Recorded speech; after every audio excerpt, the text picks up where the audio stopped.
Les conditions d'apprentissage des enfants de l'école primaire du village de Loualéba, dans la préfecture de Biankouma, à l'ouest de la Côte d'Ivoire, devraient changer sous peu grâce à l'association des femmes ivoiriennes de Grigny à FIG en France. Après l'orphelinat de Mans, l'école primaire de Grand Guila à Issia, toujours en Côte d'Ivoire, la FIG a remis le couvert samedi 31 mai 2025 à Grigny, avec Loualéba qui bénéficie pour la seconde fois des dons de cette association, dont Mme Dali Rama porte ici la parole. À l'occasion de ce désormais traditionnel gala de charité organisé par AFIG, les femmes ivoiriennes de Grigny, je tiens à vous adresser mes chaleureux remerciements pour votre présence à tous et à tous. Cette présence traduit votre attachement à des valeurs que nous portons toutes et tous. J'en suis convaincu, au quotidien, les valeurs de solidarité, de partage et d'entraide au service des plus vulnérables sont là des valeurs. Chers généreux partenaires, grâce à vous, depuis 9 ans, des enfants dans des villages connaissent des jours meilleurs. Je voudrais vous remercier chaleureusement. Nous remercions tout particulièrement Monsieur le maire de Grigny, Philippe Rio, et tous ses collaborateurs pour leur soutien et aide. Nous avons la chance de les avoir. Cette année, nous avons un autre défi à relever, la réhabilitation d'une école à Loualéba, à Mans, dans l'ouest de la Côte d'Ivoire, où nous avons constaté que les enfants suivent des cours en plein air. Pour réaliser ce projet, il nous faudrait réunir des fonds et pouvoir compter sur notre bonne volonté. Et à la présidente de la FIG, Mme Lydie Ouattara, d'ajouter. 2024, on s'est reposé. 2025, on a dit, bon, on va faire au moins un geste.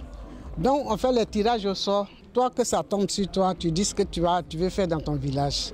Et c'est là que c'est tombé sur ma nièce, Olive Koné. Elle a dit vraiment, dans son village, il n'y a pas d'école. Les enfants vont en classe sous des paillotes. Donc, on a dit, bon, on va essayer, on va faire ce qu'on peut. Si on même là, on peut même couvrir au moins 2 classes même.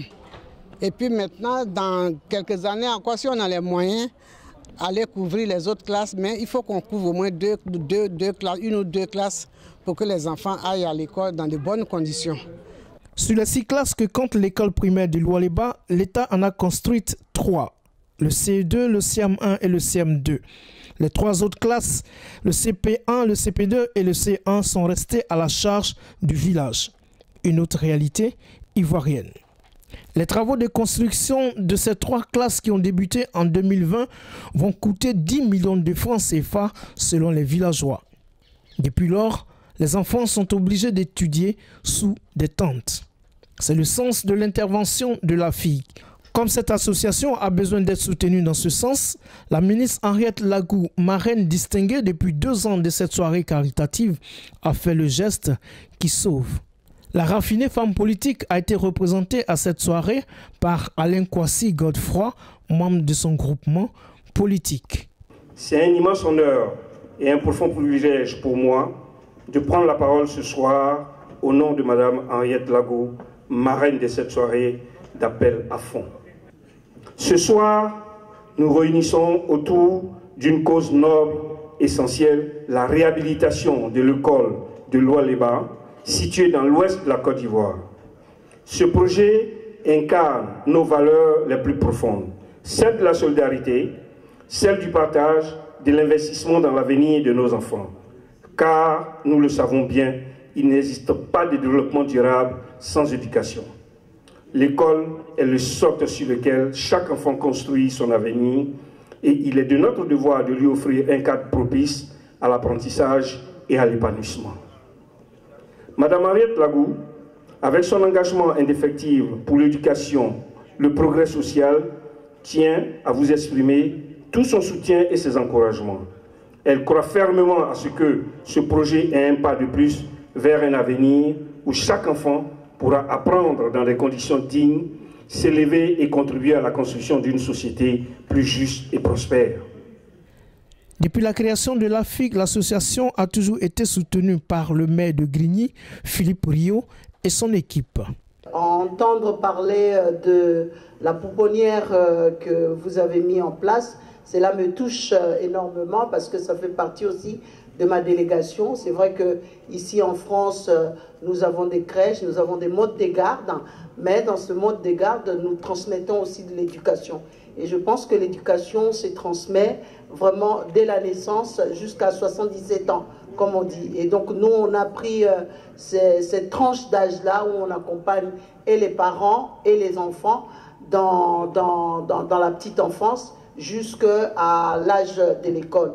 Dernièrement, on vient de sortir d'une séquence sur la parentalité.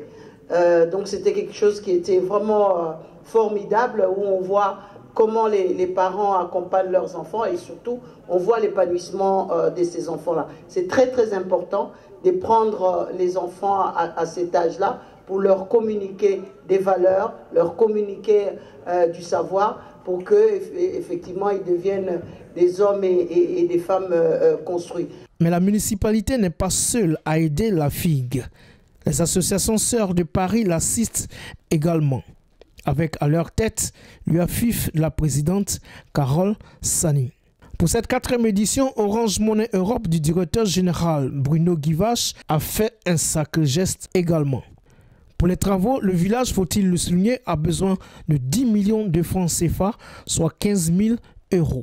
Comme d'habitude, cette soirée caritative a vu la participation d'une belle brochette d'artistes chanteurs dont Savanala, Olive Deka, Dims Kelly, Clara Blo, Fabrice Atito et bien d'autres.